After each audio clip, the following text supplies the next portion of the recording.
Hörmətli izləyicilər, mən Onur Rəsulov, Amarkes Global şirkətindən hər birinizi salamlayıram. Bugün sizinlə gündəlik bazar analizini paylaşacağıq. İlk öncə dollar indeksinə nəzər salaq.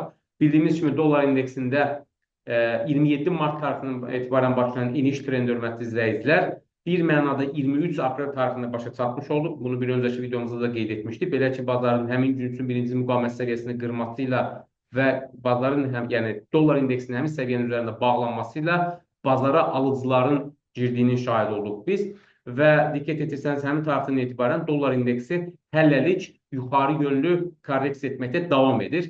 Nə qədər ki dollar indeksi gün ərzində birinci dəstək səviyyəsi olan, bu günün birinci dəstək səviyyəsi olan 98-656 səviyyəsini, yəni bu səviyyəni qırıb onun altına bağlanmazsa, biz dollar indeksinə yuxarı yönlü korreksiyanın davam edəcəyini proqnoz edə bilərik. Ümumi fonda isə hörmətli izləyicilər, dollarda keçən həftə olan kəskin satışların başlıca səbəbi Trumpın Powell-a təzyiq etməsi idi. Federal ehtiyatların rəhbəri, sədri Jeremy Powell-a təzyiq etməsi idi və təbii ki, dollarda olan satışları artırmış oldu. Eyni zamanda dollara olan güvəni azalda bilərdi. Təbii bu davam edərdisə və Trump yenidən sözünü geri aldı və Federal ehtiyatların rəhbəri Powell-u dəstəklədiyini bildirdi. Eyni zamanda hörmətli izləyicilər, dollarda olan yüksəlişin bir digər səbəbi də Trumpın Çinlə yeni ticarət razılaşması əldə ediləcəyi ilə bağlı açıqlamalardır. Hansı ki, o tariflərin çox yüksək olduğunu və bunu azalda biləcəyini açıqladı və bu da bir mənada bazarda olan qeyri-müəyyənliyi aradan qaldırmış oldu və həm dollar indeksini, həm də bir mənada Amerikan səhəm bazarına müsbət təsir etmiş oldu.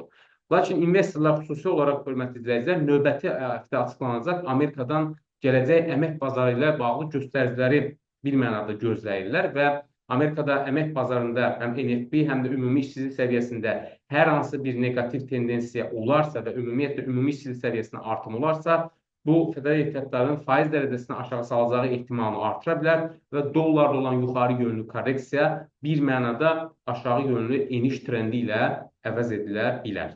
Hörmətli izləyicilər, bildiyi cəmal ələtimiz avro-dollar valyuta cütlüyüdür. Ümumiyyətlə, avro-dollar valyuta cütlüyündə də yüksəliş trendi bir mənada 23 aprel tarixində diqqət etirsəniz, valyuta cütlüyünün həmin gün üçün birinci dəstək səviyyəsini qırması ilə və qiymətlənmə səviyyənin altına bağlanması ilə satıcıların bazara girdiyini göstərmiş oldu.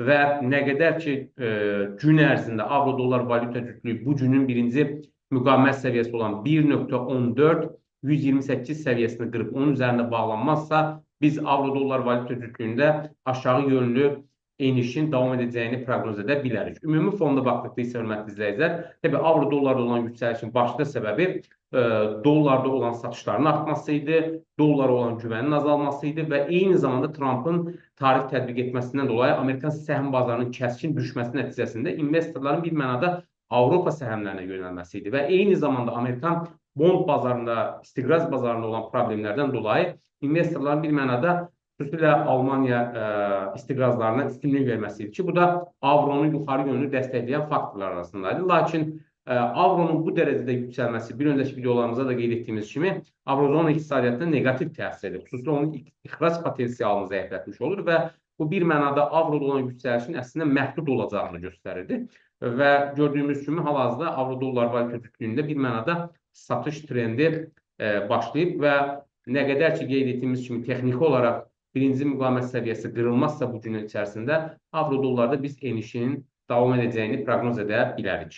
Hörmətli izləyicilər, bildiyi cəmal ələtimiz GBP-USD valyuta cütlüyüdür. Ümumi olaraq GBP-USD valyuta cütlüyündə də 9 aprel tarixindən etibarən başlayan yüksəliş trendi bir mənada 23 aprel tarixində sonlanmış oldu. Belə ki, həmin günü birinci dəstək səviyyəsinin qırılması və funtun həmin səviyyənin altına bağlanması əslində bazara satıcıların daxil olduğunu göstərmiş oldu. Lakin bu davam etmədi, hörmətli izləyicilər. İngiltərədə iqtisadi göstəricilərin, xüsusilə pərakəndə satışlarının artması bir mənada funtu yuxarı yönlü dəstəkləyən faktor oldu və bundan dolayı da funt yenidən 24 aprel tarixində həmin gün üçün birinci müqavimət səviyyəsini yuxarı yönlü qırmış oldu.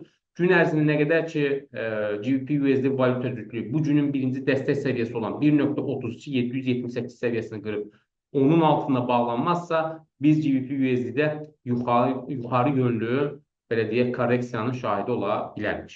Hörmətli izləyicilər, bildiyi cəmal ələtimiz Avstraliya dolları və Amerika dollarıdır.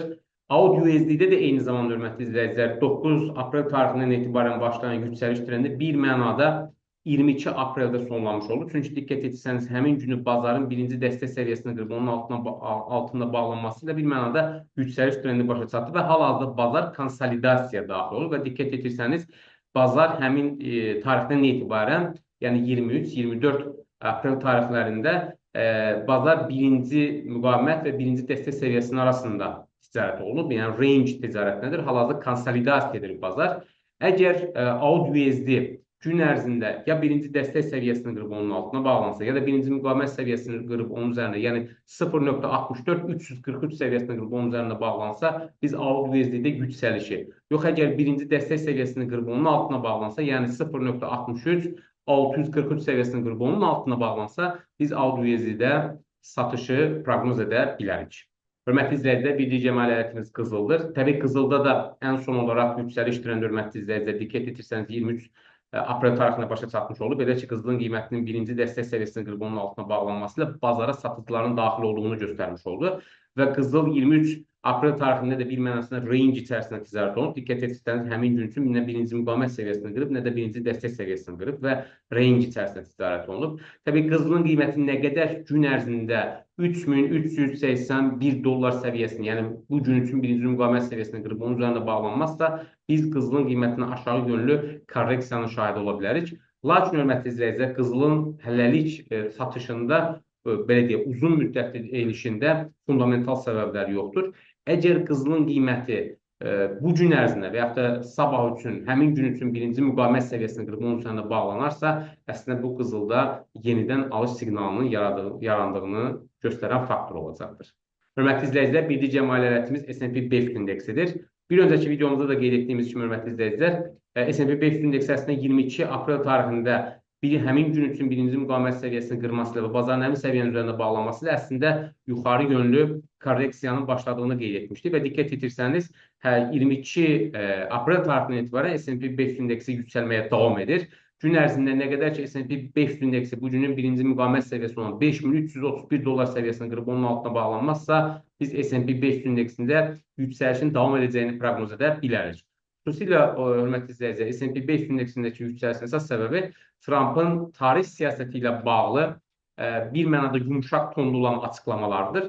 Təbii, o tarifləri bu dərəcədə kəskin tətbiq etməsinin ən başda səbəbi digər ölkələri bir mənada danışıq masasına çəkməkdir.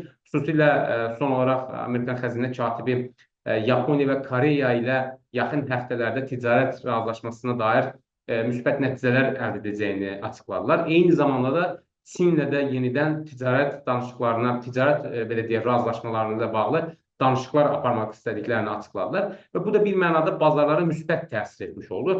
Lakin qeyd etdiyimiz kimi bunun nə qədər davam edəcəyini proqnoz etmək çox çətindir. Xüsusilə Amerikanın istiqraz bazarında hələ də problemlər davam edir. İstiqraz bazarında faiz dərəcələri 4.31 olaraq, belə deyək, hal-hazırda qərarlaşıb və istiqraz bazarında faizlər aşağı düşməzsə, ümumi olaraq Amerikan səhm bazarında yüksəliş trendinin məhdud olacağını biz proqnoz edə bilərik.